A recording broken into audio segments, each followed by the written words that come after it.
चलिए आज हम बात करेंगे पाकिस्तान और अफगानिस्तान के बीच चल रहे एक छोटे से युद्ध के बारे में, जो कि काफ़ी चर्चा में बना हुआ है। काबुल की जो रातें हैं अब विस्फोट में बदल दहल रही हैं। पाकिस्तान ने खुला युद्ध घोषित कर दिया है अफगानिस्तान के खिलाफ। तालिबान ने के जो सुप्रीम लीडर हैं उनकी मौत की जो अफवाहें हैं वो भी उड़ रही हैं, फैल रही हैं, और F-16 आसमान में गरज रहे हैं। सीमा पर जो शव हैं वो बरामद हो रहे हैं और दुनिया जो है वो चुपचाप देख रही है। क्या यह नया युद्ध पूरे क्षेत्र को तबाह या आग में झोंक देगा, या ये अब जो धैर्य है वो खत्म हो चुका है, केवल सिर्फ जो बदला है वो बाकी है? क्या होगा अगला कदम इन दोनों का? तो इससे जुड़ी काफ़ी जो खबरें हैं सामने आ रही है, जिसमें पहली जो खबर है वो है अफगानिस्तान की कार्रवाई पर पाकिस्तान का पलटवार। पाक एयरफोर्स के हमलों से दहला काबुल और 32 तालिबानी जो हैं लड़ाके वो मारे भी गए हैं। सेकंड जो खबर है हमारी वो भी इसी से जुड़ी हुई है। कुछ अन्य खबरें हैं जैसे कि अफगानिस्तान ने गिराया पाकिस्तान F-16 फाइटर जेट, सरहद पर ही कर दिया नेस्तनाबूद। तालिबान ने मुनीर की जो उम्मीद है वो भी उड़ा दी है। फोर्थ जो न्यूज़ है हमारी वो भी इसी से जुड़ी हुई है। जैसे पाकिस्तान के रक्षा मंत्री ने अफगान तालिबान के खिलाफ खुले युद्ध की घोषणा कर दी है। तो इससे जुड़े सारे जो न्यू पॉइंट्स हैं उनको कवर करेंगे। तो सबसे पहले जो है हम देखेंगे ये जो हमला है उसके बारे में। तो पाकिस्तान अफगानिस्तान जो संघर्ष है उसके बारे में सबसे पहले देखें तो पाकिस्तान और अफगानिस्तान के बीच फरवरी 2026 में जो भड़का यह जो संघर्ष है वो दशकों पुरानी सीमा विवाद के ऊपर और आतंकवाद वहीं भू राजनीतिक तनावों के परिणाम स्वरूप शुरू हुआ है। ये कई उनके जो वर्षों पुराना कुछ विवाद है उसके ऊपर शुरू हुआ है। तो सबसे पहले हम इनके ऐतिहासिक जो पृष्ठभूमि है और लंबे समय से चला आ रहा जो सीमा विवाद है और कुछ ऐतिहासिक जो मुद्दे हैं उन पर बात करते हैं। जैसे कि डूरंड रेखा जो विवाद है वो लंबे समय से बना हुआ है। 1893 में ब्रिटिश इंडिया और अफगानिस्तान के बीच तय की गई 2611 किलोमीटर लंबी डूरंड लाइन को पाकिस्तान अंतर्राष्ट्रीय सीमा मानता है, लेकिन अफगानिस्तान इसे कभी मान्यता नहीं देता। यह विवाद पश्तून और बलूच समुदाय को प्रभावित करता है और जो दोनों तरफ रहते हैं। आतंकवाद के इतिहास की बात करें तो 1970 के दशक से पाकिस्तान ने अफगान हैं मुजाहिदीन को समर्थन दिया, लेकिन 2001 के बाद तालिबान के साथ संबंध जटिल हो गए।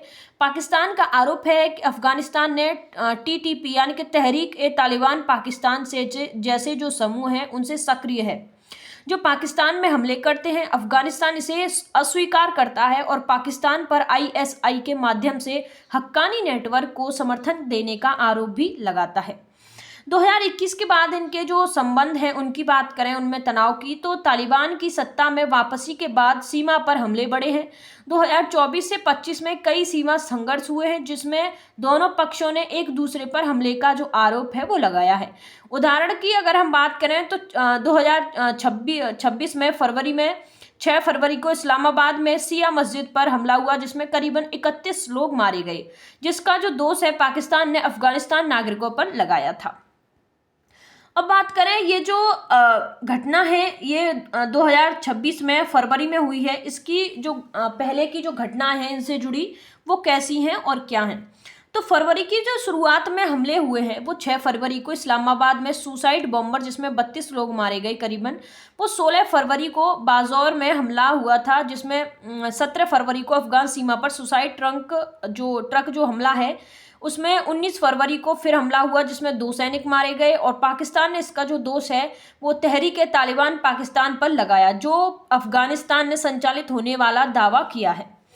पाकिस्तान की चिंताओं की बात करें तो पाकिस्तान का दावा है कि अफगानिस्तान TTP को शरण दे रहा है जिसमें पाकिस्तान में आतंकवाद बढ़ा है।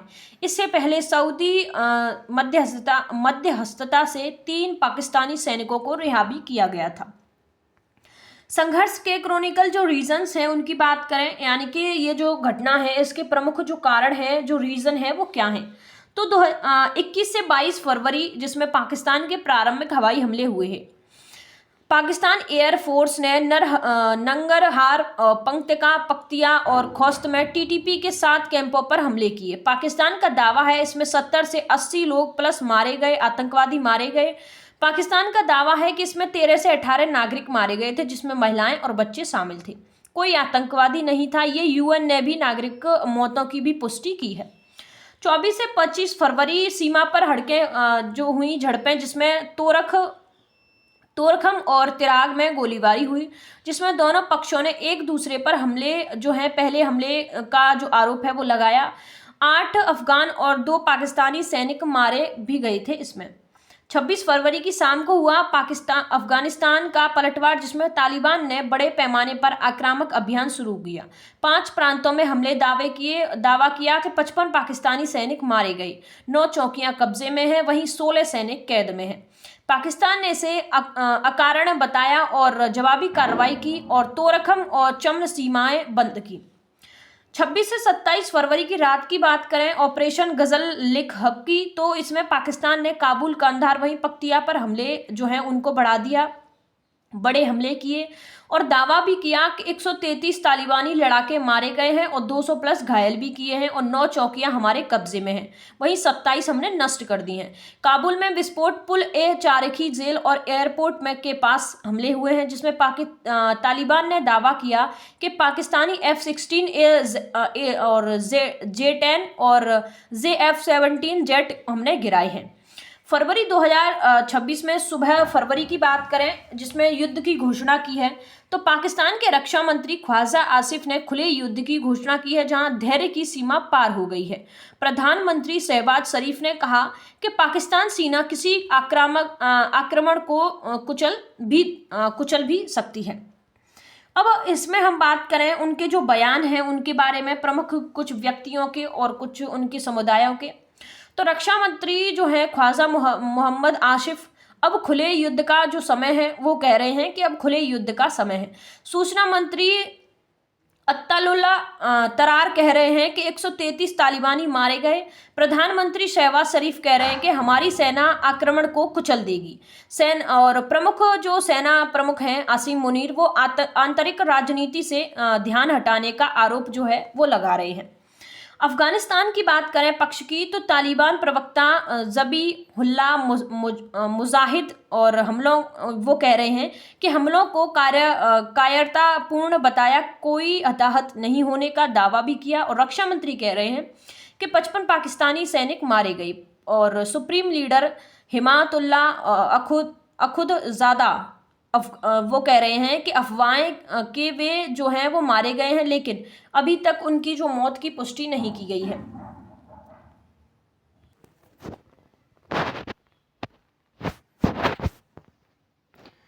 अब बात करें कुछ हताहतों के दावे के बारे में, तो पाकिस्तान उसका दावा है कि पाकिस्तान का जो दावा है उसमें कुल 70 से 133 प्लस तालिबानी लड़ाके मारे गए हैं और 200 प्लस घायल हुए हैं। अपने पक्ष से उन्होंने 2 से 55 सैनिक वो मारे गए हैं और कोई नागरिक हताहत नहीं हुआ है। अफगानिस्तान का दावा है कि 13 से 18 नागरिक मारे गए हैं और 55 पाकिस्तानी सैनिक हमने मारे हैं, 16 हमने कैद भी किए हैं और कुछ जेट भी हमने मार गिराए हैं। हमले के दौरान इस्तेमाल किए गए जो हथियार हैं उनकी बात करें, सैन्य रणनीति की, तो पाकिस्तान उसने F-16, J-10C और JF-17 फाइटर जेट से लड़ाई लड़ी है, हवाई हमले हैं वो किए हैं। ऑपरेशन गजब लिल हक के तहत ड्रोन और मिसाइलें की हैं और लक्ष्य था उनका तालिबान मुख्यालय, जेले और एयरपोर्ट। ये दोनों उनके मुख्य जो पॉइंट्स हैं हमले करने के वो ये थे। अफगानिस्तान की बात करें तो उसने ग्राउंड हमले, एंटी एयरक्राफ्ट गन से जेट गिराने का दावा भी किया है और कोई आधुनिक वायुसेना नहीं है, लेकिन गोरेला युद्ध शैली उनकी प्रभावशाली रही है। रणनीति की बात करें तो पाकिस्तान सर्जिकल स्ट्राइक्स का यूज कर रहा है, वहीं जो अफगानिस्तान है वो पलटवार और सीमा पर कब्जा कर रहा है। ऑपरेशन जो गजल है उसके विस्तार की और उसके लक्ष्यों की बात करें, ये जो ऑपरेशन गजल है उसकी, तो ऑपरेशन जो गजल है उसकी शुरुआत और उसके जो कारण हैं उनकी बात करते हैं। यानी कि उसकी जो शुरुआत है वो क्यों की गई है और उसके कारण क्या हैं। तो कारण है उसका 26 फरवरी 2026 की शाम को अफगान तालिबान ने पाकिस्तान की सीमा पर खासकर खैबर पख्तूनख्वा के चित्रकला, खैबर मोहम्मद खुर्रम और बाज़ौर सेक्टर में अकारण जो गोलीबारी की, जिससे पाकिस्तानी सैनिकों को नुकसान हुआ। पाकिस्तान ने इसे अप्रूव्ड एग्रेशन भी बताया है। ये लॉन्च कब किया गया? तो पाकिस्तान एयरफोर्स और अन्य बलों ने देर रात से ऑपरेशन शुरू किया और पाकिस्तानी कुछ मीडिया भी और कुछ आधिकारिक जो रिपोर्ट्स हैं वो इसे इफेक्टिव रेस्पॉन्स भी कहा है। मुख्य इसका लक्ष्य क्या था? तो पाकिस्तान के आधिकारिक जो दावे हैं उनके अनुसार बताएं तो उसका लक्ष्य था काबुल, कांधार, पख्तिया, नंगरहार और कुछ अन्य। काबुल क्योंकि 2 ग्रेटेड हेडक्वार्टर्स नष्ट किए काबुल में इन्होंने, और पुल ए चारखी जेल और एयरपोर्ट के पास विस्फोट की जो रिपोर्ट है वो भी आई हैं। कांधार में तालिबान का मुख्य गढ़, एक कोर जो हेडक्वार्टर है और एक ब्रिगेड हेडक्वार्टर नष्ट किया है। सुप्रीम लीडर हिबातुल्लाह अखुंदजादा से जुड़े कुछ इलाकों पर भी फोकस इन्होंने किया है। पख्तिया एक कोर हेडक्वार्टर नष्ट किया है। नंगरहार और कुछ अन्य प्रांत में उन्होंने टीटीपी के हथियार डिपो और गोदाम और कुछ वाहन भी नष्ट किए हैं। अन्य में उन्होंने कुछ 27 तालिबानी पोस्ट नष्ट किए हैं, 9 पे कब्जे किए हैं, 80+ टैंक उन्होंने अपने जो हथियार हैं वो भी तबाह किए हैं। पाकिस्तान के दावे की बात करें तो पाकिस्तान का दावा है कि 133 तालिबानी लड़ाके मारे गए हैं अफगानिस्तान के और 200+ हमने घायल भी किए हैं। नुकसान उसका तो कई brigade, corps headquarters, communication depot, logistics base और बटालियन हेडक्वार्टर्स, वहीं सेक्टर हेडक्वार्टर्स इन्होंने नष्ट किए हैं अफगानिस्तान की। हथियार इन्होंने इस्तेमाल किए थे F-16, F-17 और कुछ अन्य फाइटर जेट्स से। प्रिजन जो एयर स्ट्राइक हैं उनकी जो रिपोर्ट्स हैं वो निकलकर सामने आ रही हैं। अफगानिस्तान की प्रतिक्रिया की बात करें तो प्रवक्ता ज़बीहुल्लाह मुजाहिद ने हमलों की पुष्टि की है, लेकिन कहा कि कायरतापूर्ण हमले थे और कोई हताहत हमारी नहीं हुई है। तालिबान ने दावा किया कि उनके पास कोई बड़ा नुकसान नहीं हुआ और जवाबी कार्रवाई जारी है। कुछ अफगान रिपोर्ट्स में नागरिक जो इलाके हैं उनमें विस्फोट और डर का माहौल भी बताया जा रहा है। अब बात करें तालिबान सुप्रीम लीडर हिबातुल्लाह अखुंदजादा की मौत की अफवाहों के बारे में। तो अफवाहों की जो शुरुआत है और कुछ जो स्रोत हैं वो क्या हैं, तो सोशल मीडिया पर काफ़ी वायरल हो रहे हैं। कुछ मीडिया रिपोर्ट्स में भी ये दावा किया जा रहा है कि उनके जो लीडर हैं वो मारे जा चुके हैं। मुख्य ट्रिगर कहाँ से शुरू हुआ है, तो पाकिस्तान के ऑपरेशन गजब लिल हक के तहत 26 से 27 फरवरी की रात को काबुल, कंधार, पख्तिया में बड़े हमले हुए हैं।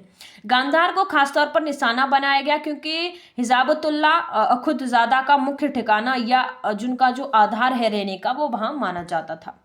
इसकी पुष्टि क्या हुई है, तो तालिबान की ओर से उन्होंने पुष्टि की है कि प्रवक्ता ज़बीहुल्लाह मुजाहिद ने पाकिस्तानी हमलों की पुष्टि की, लेकिन कहा कि कोई हताहत नहीं हुई है। उन्होंने हमलों को कायरतापूर्ण बताया, लेकिन हिजाबतुल्लाह की मौत या उनके बारे में कोई बयान नहीं दिया। कुछ ये जो अफवाहें हैं वो फैलने का जो प्रमुख कारण क्यों है, ये अफवाहें क्यों फैल रही हैं, तो हिबातुल्लाह बहुत रिक्यूलेबल यानी कि एकांतवासी हैं। वे कम ही पब्लिक में आते हैं, कोई फोटो वीडियो हाल ही में उनका नहीं आया है। उनका डिजिटल फुटप्रिंट बहुत कम है, इससे अफवाहें आसानी से फैलती हैं। कंधार पर हमले की खबर प्लस जेट्स की आवाज़ सुनाई देना और उसमें भी लोग तुरंत लिंक कर देते हैं। दोनों पक्षों के बीच प्रोपेगेंडा, जैसे कि पाकिस्तान में कुछ यूजर्स इसे बड़ी जीत बता रहे हैं जबकि अफगानिस्तान में से खारिज किया जा रहा है। इनकी वर्तमान स्थिति की बात करें तो कोई आधिकारिक जो पुष्टि नहीं की गई है, न पाकिस्तान ने, न अफगानिस्तान ने, न तालिबान ने। किसी अंतर्राष्ट्रीय एजेंसी ने ये पुष्टि नहीं की है। सीमा पर कब्जे और कुछ ग्राउंड लेवल पर कैदियों की बात करें तो सीमा पर कब्जे की जो स्थिति है वो क्या है, तो पाकिस्तान ने इन दावों को पूरी तरह खारिज किया है और कहा है कि कोई चौकी कब्जे में नहीं ली है। पाकिस्तान अधिकारियों का कहना है कि अफगान हमले अकारण थे, जिसके जवाब में उन्होंने पलटवार किया और 27 अफगान पोस्ट नष्ट किए। साथ ही 9 चौकियां कब्जे में ली। संघर्ष मुख्य रूप से खैबर पख्तूनख्वा के चित्राल, खैबर मोहम्मद कुर्रम और बाज़ौर सेक्टर में हुआ, जहां 2 घंटे अधिक गोलीबारी चली। सीमाएं जैसे कि तोरखम और चमन पूरी तरह बंद हैं, जिससे व्यापार और आवागमन प्रभावित है। पाकिस्तान अफगानिस्तान जो सीमा है, जैसे डूरंड लाइन पर फरवरी 2026 से 27 फरवरी को भड़के संघर्ष में दोनों पक्षों ने एक दूसरे की चौकियों पर कब्जे के दावे किए हैं, लेकिन दोनों ही मानने से इनकार कर रहे हैं। ग्राउंड लेवल पर कैदियों की स्थिति की बात करें तो संघर्ष में कैदियों को लेकर दोनों पक्षों में के जो दावे हैं वो विरोधाभासी हैं। अफगानिस्तान का दावा है कि उन्होंने 55 जो पाकिस्तानी सैनिक हैं वो मारे हैं, जिनसे वे कुछ के सब अफगानिस्तान ले जाए गए हैं और कई सैनिकों को जिंदा कैद किया गया है। तालिबान प्रवक्ता ज़बीहुल्लाह मुजाहिद ने एक्स पर पोस्ट में कहा है कि कई पाकिस्तानी सैनिक कैद में हैं और अभियान पाकिस्तानी उकसावे का जवाब है। कुछ रिपोर्ट्स में डूजेज और सेवेरल कैदियों का जिक्र है, लेकिन सटीक संख्या नहीं बताई गई है। वर्तमान स्थिति और प्रभाव की बात करें तो 27 फरवरी 2026 की सुबह तकरीबन 10:30 बजे तक की अगर बात करें तो संघर्ष जारी है, लेकिन कोई स्वतंत्र पुष्टि कैदियों या कब्जों की नहीं की गई है। ईरान ने मध्यस्थता की पेशकश की है, जबकि यूएन ने नागरिक प्रभाव पर चिंता जताई है। कैदियों की स्थिति अनिश्चित है। अगर कैद में है तो वे ग्राउंड लेवल पर अफगान या पाकिस्तानी कस्टडी में हो सकते हैं, लेकिन कोई फोटो या वीडियोस जो हैं वो नहीं आई है। कतर की जो मध्यस्थता है कतर की मध्यस्थता वाली सीज फायर के अंत और कुछ अंतर्राष्ट्रीय मध्यस्थता की कोशिशों की बात करें तो सीज फायर की पृष्ठभूमि और शुरुआत अक्टूबर 2025 में सीमा पर भयंकर झड़पों के बाद कतर और तुर्की की मध्यस्थता से दोहा में बातचीत हुई थी। 19 अक्टूबर 2025 को दोनों देशों के पाकिस्तान के रक्षा मंत्री ख्वाजा मोहम्मद आसिफ और अफगान रक्षा मंत्री मुल्ला मोहम्मद याकूब ने तत्काल सीज फायर पर सहमति जताई थी। मुख्य बिंदु से क्या थे कि दोनों पक्षों ने एक दूसरे की संप्रभुता का सम्मान करते हुए हमलों को रोकने और जो स्थायी शांति के लिए मैकेनिज्म बनाने पर सहमति जताई थी। यह जो सीज फायर है 2021 में तालिबान सत्ता में आने के बाद सबसे बड़ी डिप्लोमेटिक सफलता मानी गई थी, लेकिन टीटीपी यानी कि तहरीक तालिबान पाकिस्तान के ठिकानों और डूरंड लाइन विवाद पर कोई स्थायी समाधान नहीं निकला था। सीज फायर के अंत की और टूटने की बात करें तो सीज फायर शुरू में ज़्यादातर टिकी रही, लेकिन छोटी मोटी गोलीबारी उल्लंघन जारी रही। फरवरी 2026 में पूरी तरह टूट गई, जिसमें 26 फरवरी की शाम को और 26 से 27 फरवरी की रात को, जहां युद्ध की स्थिति तक बात पहुंच गई है। पाकिस्तान के रक्षा मंत्री ख्वाजा मोहम्मद आसिफ ने 27 फरवरी को स्पष्ट कहा कि हमारा धैर्य खत्म हो चुका है, अब हमारे बीच खुला युद्ध होगा। अंतर्राष्ट्रीय मध्यस्थता की कोशिशों की बात करें तो कई, जैसे कतर, तुर्की, सऊदी अरब, ईरान और अंतर्राष्ट्रीय वहीं अन्य ने इसमें जो मध्यस्थता की है वो हम आगे जानेंगे। अब बात करें क्षेत्रीय और वैश्विक प्रभावों के बारे में, वहीं सीपीईसी भारत और ईरान के रोल के बारे में। तो सीपीईसी पर प्रभाव और आर्थिक और सुरक्षा चुनौतियों की बात करें तो सीपीईसी जो $62 बिलियन का BRI यानी कि बेल्ट एंड रोड इनिशिएटिव का हिस्सा है, पाकिस्तान अफगानिस्तान संघर्ष से सबसे ज़्यादा प्रभावित हो रहा है। संघर्ष से सीमा बंद होने, व्यापार रुकने और सुरक्षा खतरे बढ़ने से सीपीईसी के विस्तार में देरी हो रही है। आर्थिक प्रभाव, जैसे पाकिस्तान का अफगानिस्तान के साथ व्यापार 2026 के पहले 6 महीनों में 56% गिर गया और जो संघर्ष में व्यापार पूरी तरह रुक गया है। यह सीपीईसी के ग्वादर पोर्ट और रोड रेल नेटवर्क को प्रभावित कर रहा है, जो अफगानिस्तान तक जो विस्तार है उसकी योजना बना रहा है। चाइना में के $60 बिलियन निवेश पर खतरा मंडरा रहा है, क्योंकि टीटीपी जैसे समूहों के हमले बढ़ रहे हैं। सुरक्षा खतरे भी कुछ बढ़ रहे हैं, जैसे बलूचिस्तान में BLA यानी कि बलूचिस्तान लिबरेशन आर्मी जैसे अलगाववादी समूह सीपीईसी प्रोजेक्ट्स पर हमले कर रहे हैं और संघर्ष से चीनी कर्मचारियों की सुरक्षा पर जोखिम बढ़ा है। चीन ने संघर्ष को अपनी क्षेत्रीय प्रभाव की परीक्षा माना है और पाकिस्तान अफगानिस्तान संबंध सुधारने की कोशिश की है, लेकिन असफल रहा है। क्षेत्रीय बदलाव की बात करें तो संघर्ष से अफगानिस्तान सीपीईसी के बजाय ईरान भारत रूट्स की ओर शिफ्ट हो रहा है, जैसे चाबार पोर्ट की ओर शिफ्ट हो रहा है, जो सीपीईसी की उपयोगिता कम कर सकता है। सेंट्रल एशिया के देश जैसे उज्बेकिस्तान भी वैकल्पिक रूट्स तलाश रहे हैं। भारत की भूमिका, समर्थन और प्रतिद्वंद्विता की बात करें तो भारत ने पाकिस्तान के हवाई हमलों की निंदा की और अफगानिस्तान की संप्रभुता का समर्थन किया, जो पाकिस्तान की चिंता बढ़ा रहा है। भारत पाकिस्तान संबंध मजबूत हो रहे हैं, जिससे भारत अफगानिस्तान संबंध मजबूत हो रहे हैं, जैसे पाकिस्तान तालिबान को भारत का प्रॉक्सी मानता है।